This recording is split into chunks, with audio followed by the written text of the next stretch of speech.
J'aimerais aussi préciser que le deuxième, il y a une information très intéressante ici là. Il va nous dire si c'est mégas, si c'est gigas, si c'est kilos. Il nous dit ça ici. Salut, j'espère que je te porte bien.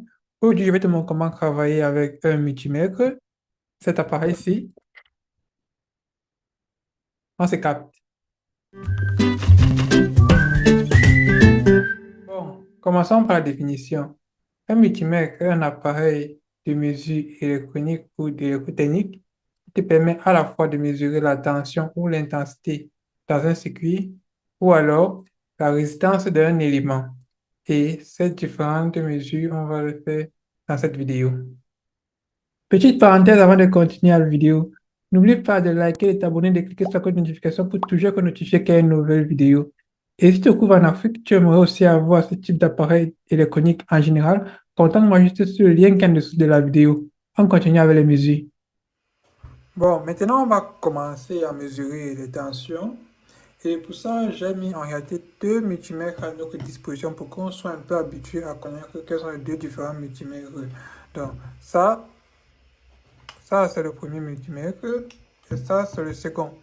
Donc, on va un peu voir que les deux sont légèrement différents sur la structure, mais les deux fonctionnent de la même manière. Commençons avec le premier. Le premier, ici, on voit le symbole Si, il veut dire ohm, c'est pour mesurer la résistance.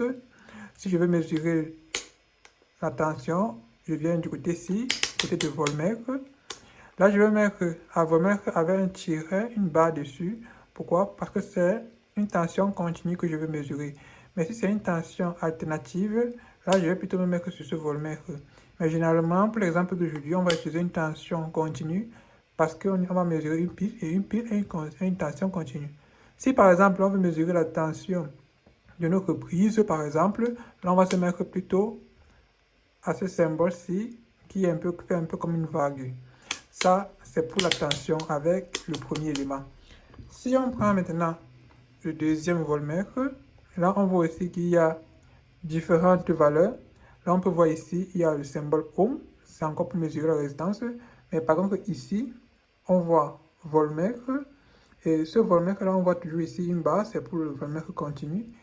Et pour le voltmètre qui est alternatif, là c'est à ce niveau-ci là. On peut voir avec la barre de 200 et 250. La particularité de celui-ci, c'est qu'il peut nous permettre de calibrer les différentes valeurs de notre voltmètre. Si par exemple on sait que notre tension est par exemple entre 200 milli et 2000 millivolts, là on va calibrer ça à ce niveau-ci. Mais par contre, si on sait que notre tension est entre 5 volts et 10 volts par exemple, là on va calibrer ça à 20 volts. Et si maintenant on sait que notre tension est très grande, très élevée, là on peut bien tourner même à 250. Pareil pour la tension alternative. Donc c'est un peu comme ça que ça fonctionne. Et c'est de ce côté-ci. Donc je dirais, parmi les deux, celui-ci il est plus optimal, donc il est plus optimisé pour travailler, surtout quand on connaît déjà environ dans quel domaine de tension on se trouve. Par contre, celui-ci, il est un peu plus moins cher, mais aussi il faut aussi du très bon travail parce que généralement, on a aussi besoin de partir problème à cette 250 volts. Donc les deux voltmètres fonctionnent et on doit toujours se mettre au niveau de tension, donc ce V là pour dire volt, volt continu, parce qu'on va faire mesurer un courant continu. Et si c'est un courant alternatif, par exemple, la tension de nos prises, donc les prises en général, elles sont toujours 220 volts en général. Donc on va utiliser plutôt ce continu ici. Donc aujourd'hui encore, je le répète, on va utiliser le continu avec la barre et le continu avec cette barre. Donc maintenant, on a pris contact avec nos deux multimètres. Et on va commencer nos premières mesures. Donc on va mesurer ces deux piles-ci là. Donc ça c'est la première pile. On va mesurer sa tension. On va mesurer sa tension de cette deuxième pile-ci. Pour un peu voir comment ça fonctionne. Donc pour ça, il faut d'abord commencer à les relier. J'ai préféré les relier avec vous. Pour que vous puissiez aussi voir comment on puisse le faire. Donc on va prendre le premier fil de connexion. Là. Le noir, on va le mettre sur le ground. Le noir, on le met sur le ground, donc le COM là, on voit COM. Je vais mettre le noir là. Donc, il faut d'abord qu'on ouvre ça. Donc ça, il faut l'ouvrir. Donc là, maintenant, c'est ouvert. Même chose pour le deuxième, parfois. Hein. Donc le noir, je vais le relier avec le COM. On voit le noir là avec le com. Il est généralement mis pour la masse. Donc ce com là, c'est généralement pour la masse. Donc c'est le noir ici. Et le rouge, puisque il y a deux choix. Soit on veut mesurer l'intensité, ou bien on veut mesurer la tension ou la résistance. Puisque c'est la tension ou la résistance, là on voit le symbole V encore là. On peut se mettre là, ici, là. Ok. Comme on peut le voir ici, là, c'est la tension que je vais mesurer. Donc c'est pour ça que j'ai mis ça ici. Si c'était l'intensité, je devais mettre de ce côté-ci là. Mais comme c'est la tension, je vais mettre de ce côté-là. On peut voir le V là. Et on peut aussi voir le ohm pour la résistance. Ok. On va faire la même chose pour notre deuxième multimètre. On a encore des fils ici. Donc les fils peuvent voir de manière différente. Bon, je vous laisse deviner ce qu'on doit le faire. Ici, c'est le com avec le noir. Et généralement, pour la tension, c'est toujours du côté-ci. Donc, on met là. Là, maintenant, c'est bon. Je vais régler encore notre voltmètre AV pour 10 volts. Et je vais aussi régler notre deuxième voltmètre AV. Je ne connais pas encore quelle tension exactement j'aurai. Là, je peux d'abord me mettre dans le domaine des 20 volts. Donc, j'espère avoir dans les 20 volts en général. Et on va mesurer notre première pile. Donc, voilà ça. Je vais encore un peu réduire. Voilà. Donc, voilà ça. On va essayer de mesurer notre première pile avec le premier voltmètre. Là, je me suis mis avec un calibrage de 20. Là, on prend le côté positif. On va généralement le voir par exemple sur la pile. On peut voir ici là que ça c'est le côté positif, donc ça c'est le côté plus. Et ici, c'est le côté moins. Dans le côté moins, on va mettre la bande noire. Et sur le côté plus, on va mettre le rouge. Donc là, j'essaie de les relier. Je les mets là. Et là. Là, on peut lire la tension. Attendez, il faut que je tienne ça de manière fixe. Donc, je peux déposer ça sur notre pile comme ça. J'espère qu'on peut voir. Oui, je vais déposer ça comme ça là. Là, on peut facilement voir ensemble. Je vais déposer le noir là. Et je vais déposer le rouge là. Là, on voit, on a une tension de 1,45 volts. 1,45 volts. Donc, on a bien fait notre calibrage. Je pense que je peux aussi déposer même ici en dessus. Oui. Donc, on a bien fait notre calibrage. On va maintenant tester avec la seconde pile. Elle est un peu formée de manière différente. Et là, on voit que le plus et le moins sont du même côté. Donc, ils ne sont pas genre en haut ou en bas, ils sont tous les deux en haut. Donc, le plus, c'est ce rond un peu plus petit. Et le moins, c'est ce rond plus grand. Donc, on va prendre ça. On se met le plus, vient avec le plus, et le moins vient avec le moins. Là, on voit que cette pile-ci nous donne une tension de 9,65 volts. Donc là, c'est bon, on a bien calibré nos deux piles. On va maintenant essayer avec le second multimètre. Ok, là, je dépose ici de côté. Donc, je vais allumer. On va mesurer notre première pile. Alors, vous voyez là, il y a une dent de crocodile. Je vais enlever cette dent de crocodile. Voilà. Ok. On va mesurer notre première pile. On connaît le côté positif. C'est ce bas, c'est le bas. On dépose. Le côté, pardon, le côté négatif, c'est le bas. Le côté positif, c'est en haut. Là, on mesure. Vous voyez, on a 1,45. Là, on est toujours dans les mêmes valeurs. Là, on va aussi essayer avec la grosse pile. Côté positif et côté négatif. Là, on est toujours aussi dans 9,65. Donc, les deux fonctionnent. On peut bien voir que les deux fonctionnent de la même manière. Il faut juste bien pouvoir les comprendre. Donc là, je vais encore un peu zoomer pour qu'on puisse bien voir quand on mesure. Voilà. Donc là, je vais rester pour la grosse pile. Là, on a le plus. On a le moins. Et là, on peut bien voir nos mesures. Super. Là, on va passer à une autre unité de mesure. Là, maintenant, on veut tester les mesures des différentes résistances. Donc, pour ça, on va encore devoir calibrer nos différentes mesures. Là, on est à ohm, parce qu'on veut mesurer la résistance. Ici, on a aussi 200 ohms, 2000 ohms, 20 000 ohms et 200 ohms, 200 000 ohms. Donc là, je ne connais pas exactement dans quelle dimension je vais me trouver. Là, je vais me placer à 20 kOhm. Donc, pour dire, la valeur maximale doit être 20 kOhm. Même chose pour nos second multimètre. On se place ici à omission, on ne se casse pas trop la tête. C'est aussi plus facile. Ainsi, on a aussi toujours notre fil rouge connecté du côté-ci parce qu'il y a la valeur ohm ici, on peut voir. Même chose de ce côté-ci. On peut toujours voir qu'il y a le ohm là. Donc, on peut toujours l'utiliser. Ok, laissez-moi un peu zoomer. Voilà.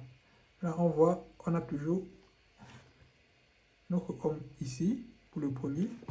Et pour le second, on l'a aussi ici. Ok? Ok. Là, maintenant, j'ai un peu amené quelques petits équipements qui vont m'aider à pouvoir mesurer la tension. Et ces éléments-là, c'est en fait des résistances. J'ai apporté quelques. Là, on peut tester quelques résistances. Donc, voilà un peu comment ça ressemble. Une résistance. Donc, voilà ça. Voilà comment ça ressemble. Et parfois, ça, il y a ce qu'on appelle le couleur de couleur dessus. Donc, avec ces différentes couleurs-là, on peut voir, on peut déjà mesurer quelle valeur ça c'est le couleur des couleurs. Donc, même chose pour les différentes résistances qui sont là, on va un peu les mesurer. Donc, là, on va commencer. Je vais ouvrir le premier paquet. Je vais juste retirer un seul. Il ne faut pas que je casse toutes les résistances. Donc là, on s'est déjà mis côté ohm. On va essayer de mesurer la résistance. Pour ça aussi, nous dans le cocotier vont aussi beaucoup nous aider. Mais si on n'a pas dans le cocotier, on peut directement placer là. Je place sur tout. Là, un peu l'encercler si je veux. Mais je ne veux pas parce que je vais encore utiliser plus tard. Là, je prends le deuxième élément. N'oublions pas, c'est le multimètre qui est choqué. On mesure là. On voit donc il est trop calibré. Donc on voit que c'est un peu plus petit. Donc là, je vais un peu descendre. On essaie encore. Voilà, là, on se trouve dans les 10 ohms. Donc je peux encore descendre. Ok. Donc là, on voit bien qu'on se trouve dans les 10,4, puis dans les 10 ohms, 10,3, 10,4. Vous voyez comment je suis descendu. Je prends toujours la valeur maximale pour avoir plus de chances de voir si je me trouve dans les bonnes paramètres. Et si je vois que non, ça c'était tellement grande, là je peux diminuer à 10, descendre encore à 200 pour avoir plus de résultats. Voilà, 10,3. Donc on va essayer ça avec le deuxième, même chose.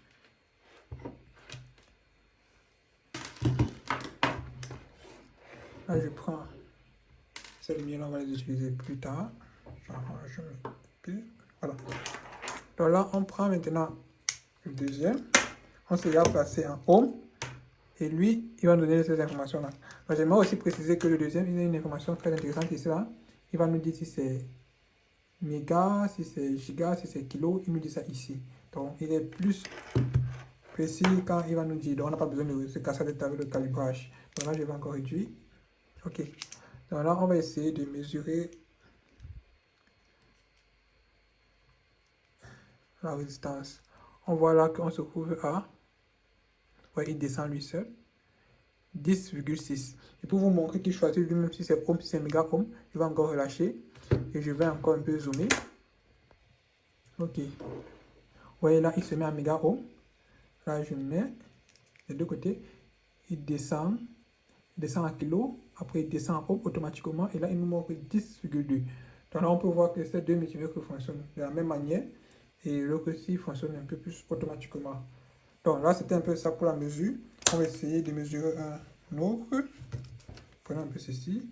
Je pense que c'est tout de là que j'ai retiré. Voyons, on voit combien ça vaut. Ici, c'est... Tout ça, c'est tout 10. Donc, je vais un peu tester encore un autre.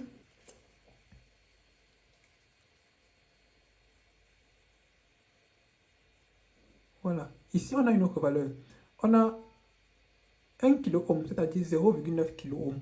Là, on s'est mis 0, donc quand on voit le point là, ça veut dire juste 0,9 kOhm, c'est-à-dire environ 900 ohms.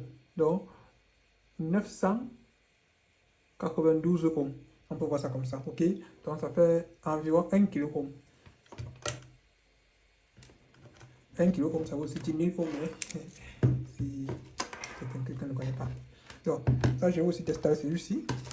Là, on voit, on doit aussi bien le calibrer encore. Le rouge, je dois toujours le calibrer. Je vais un peu augmenter ça pour qu'on puisse aussi voir le calibrage et l'écran les deux au même moment. Super. Donc là, vous voyez, on sait que celui-ci, c'est dans les 1000 ohms. Et là, je dois me calibrer d'abord déjà à 2000 pour avoir des bonnes mesures. Là, voyons, on voit combien ça vaut. Là, on a ici là 987. Vous voyez qu'on a presque la même valeur, c'est-à-dire 987 ohms.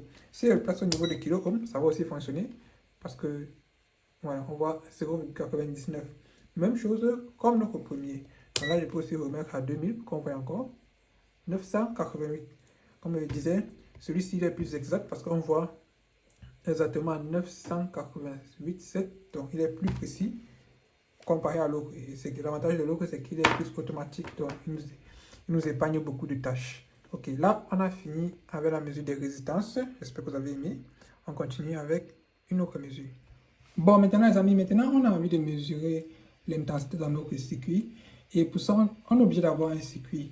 Parce que l'intensité ne se mesure pas normalement directement dans une source d'énergie comme cette pile-ci là. Mais puisque la pile, la tension est assez faible, là on peut voir 9 volts. Donc c'est gérable. Mais ici c'est que c'était une pile de... C'était une source d'énergie de plus de 15 volts. Là ce n'est plus gérable et il est recommandé d'utiliser au moins une résistance pour nous protéger du circuit parce que le courant est dangereux et moi je tiens à vos vies. Donc c'est très important d'utiliser, de travailler avec des tensions inférieures à 15 volts lorsqu'on veut directement les mesurer comme ça. Mais ça part déjà supérieur à 15 volts, s'il vous plaît, utilisez une résistance pour protéger. Ça peut non seulement être dangereux pour votre vie, mais aussi pour les outils que vous utilisez. Ça peut endommager vos appareils.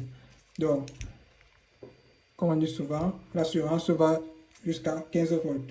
On va essayer de mesurer maintenant là. On se voit. On est ici.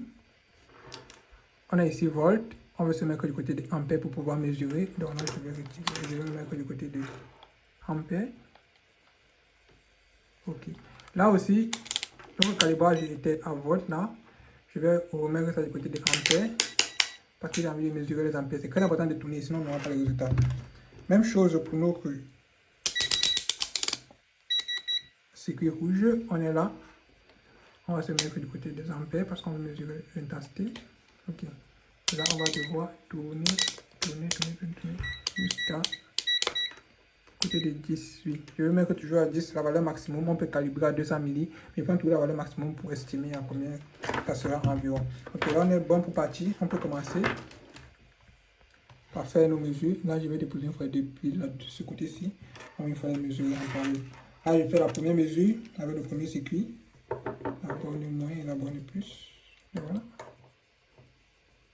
On est à je vais déposer ça devant nous. J'espère qu'on peut voir. Voilà. Là, on est à 0,3 ampères. C'est OK. C'est OK, 0,3 ampères. Là, maintenant, on va essayer avec le second appareil.